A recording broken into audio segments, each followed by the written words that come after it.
Hair oil, nourished hair, stylish you. कि हम फिर मिलेंगे, हम फिर मिलेंगे। मैंने की सूरज की तमन्ना, अपने हाथ जलाए, अपने हाथ जलाए। मेरे सपने आंसू बनकर मेरी आँख में आए, मेरी आँख में आए। मुझे इसकी उम्मीद भी अब नहीं है, हम फिर मिलेंगे। बहुत अच्छे, बहुत अच्छे। ये नरेंद्र अकेले ही मिलने चला गया प्रिया से और हमें खबर तक नहीं होने दी। अरे वो तो फिर से आज जाने वाला था उससे मिलने। वो तो संतोष ने उसे कहा कि आज नहीं कल आना। ये नरेंद्र भी ना बिल्कुल मुझ पर गया हुआ। सब्र और पेशेंस किस चिड़िया का नाम है ये जानता नहीं है। तुम्हें याद है जब हमारी मंगनी हो चुकी थी और तुम्हारे बाबूजी हमें मिलने नहीं दे रहे थे, लेकिन फिर भी मैं तुमसे एक नजर मिलना चाहता था, याद है? याद है एक दिन शाम को आप हमारे बाग की दीवार फांदकर अंदर आ गए थे और फिर एक पेड़ के पीछे छिपकर सीटियां बजा बजा कर मुझे बुला रहे थे। उसके बाद क्या हुआ उसे मैं आज तक भुला नहीं सकता। तुम वो अपने बालकनी की खिड़की में आई और तुम्हारा वो माली ये इतनी बड़ी लाठी लेकर मेरे पीछे भागा। वो कमीना ये समझ रहा था कि मैं तुम्हारे घर के आम चुराने आया। वो तो अच्छा हुआ उन दिनों मैं बहुत एक्सरसाइज करता था, स्लिम था, फिट था, इसीलिए मैं भागा और बचकर निकल गया। लेकिन पता है उस रोज कौन सी ऐसी बात थी जो मुझे बहुत बुरी लगी? पता है? बताइए। भागते हुए दूर तक तुम्हारी हंसी की आवाज आ रही थी और मैं बहुत गुस्से में था और भाग रहा था। तो अच्छा ही हुआ अब तेज भागे तो बचकर निकल गए, नहीं तो हमारा माली बहुत खूंखार था। अगर कोई उसके हाथ लग जाए तो फिर वो छोड़ता नहीं था। पर वो इतना फनी था, वो मेरी हंसी रुकी नहीं रही। Oh God. ईश्वर का बहुत शुक्रगुजार हूं मैं। जीवन में पहले तुम आई, फिर ईश्वर ने हमें 2 बेटों से नवाजा। बेटी की कमी रह गई थी पर अब बहुओं के आने से वो पूरी हो जाएगी। घर भरा पूरा हो जाएगा जब हमारे ग्रैंड चिल्ड्रन यहाँ पर खेलेंगे, हमारे घर के आंगन में शोर मचाएंगे, उनकी हंसी की आवाज घर में गूंजेगी।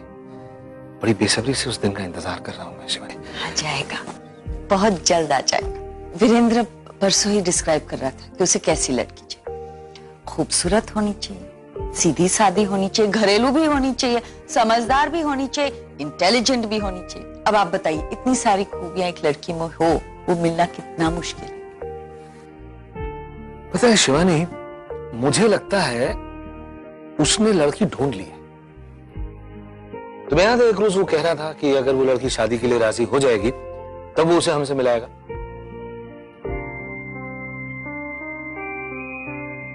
अब वो वक्त आ चुका है।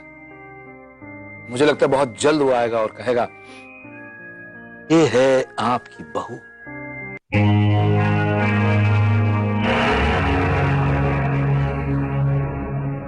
क्या 2 मिनट में आपसे बात कर सकता हूं?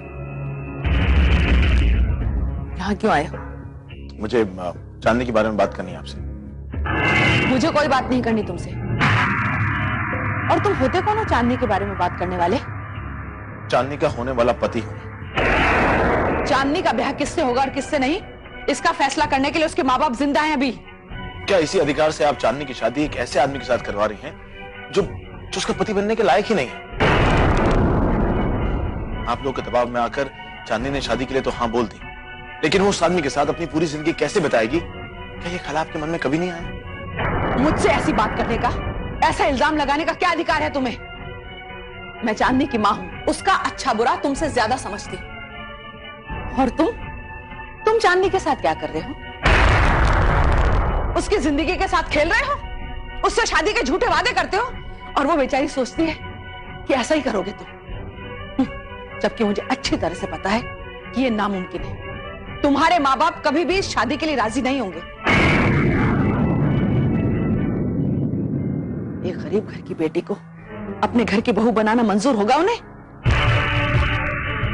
जाओ, पहले जाकर ये सवाल उनसे पूछो, फिर इस घर की दहलीज पर कदम रखना। क्या हुआ माँ, किससे डांट रही?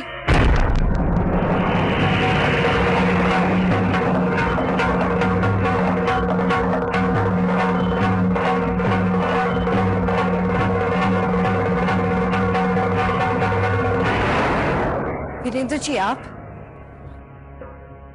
चांदनी, तुम्हारी माँ को ऐसा लगता है जैसे मैं तुम्हारी जिंदगी के साथ खेल रहा हूं। तुमसे शादी के झूठे झूठे वादे कर रहा हूं। मैं आपको कैसे यकीन दिलाऊं कि मैं चांदनी से शादी करना चाहता हूं, चाहे मेरे माँ बाप इस रिश्ते के लिए राजी हो या नहीं हो।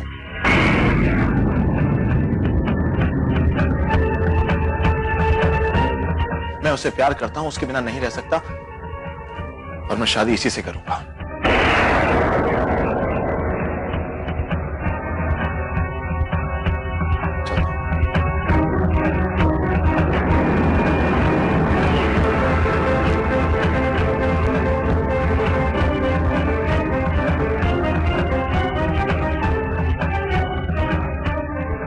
हम फिर मिलेंगे।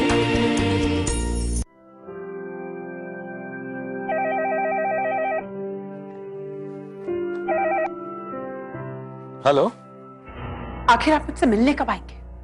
मैं मर जाऊंगी तब? क्यों जली घटी बातें करती हो तुम अनीता? हर बार यही बकवास करती हो। प्लीज अनीता, मैं पहले तो मेरी बातें आपको बहुत मीठी लगती थी, अब जहर लगती है। पहले मतलब था तो प्यार था, और जब मतलब निकल गया तो आप मेरी सूरत भी नहीं देखना चाहते। भूपेंद्र जी, आपको हॉस्पिटल आना पड़ेगा, क्योंकि अगर शिवानी दीदी हॉस्पिटल में होती तो क्या आप उनके साथ भी ऐसा ही कर रहे होते जैसा मेरे साथ कर रहे हैं? हाँ? शिवानी के साथ अपनी तुलना मत करो। There is no comparison between you and her. अरे वाह, पति व्रता पत्नी तो मैंने देखी थी, लेकिन पत्नी व्रता मर्द, ये तो मैंने पहली बार देखा। क्या बात है भूपेंद्र जी, अपनी बीवी पर इतना प्यार कहां से उमड़ आया? फोन काटना मत, वरना हवेली के जितने फोन है ना बचने लगेंगे। देखो अनीता, हम नरेंद्र और वीरेंद्र की शादी प्लान कर रहे हैं। जिनसे हमारा रिश्ता होगा उनसे अब मिलना जुलना शुरू हो जाएगा। तुमसे प्लीज मेरी रिक्वेस्ट है कि मेरी जिंदगी में फिर से दाखिल होने की कोशिशें बंद करो। मैं नहीं चाहता कि मेरे गुजरे हुए कल के बारे में मेरे होने वाले समधियों को पता चले। भूपेंद्र जी, आप मेरा और आपका रिश्ता दुनिया वालों से कब तक छुपाएंगे? मेरी एक बात ध्यान से सुनिए, जब वीरेंद्र और नरेंद्र की शादी होगी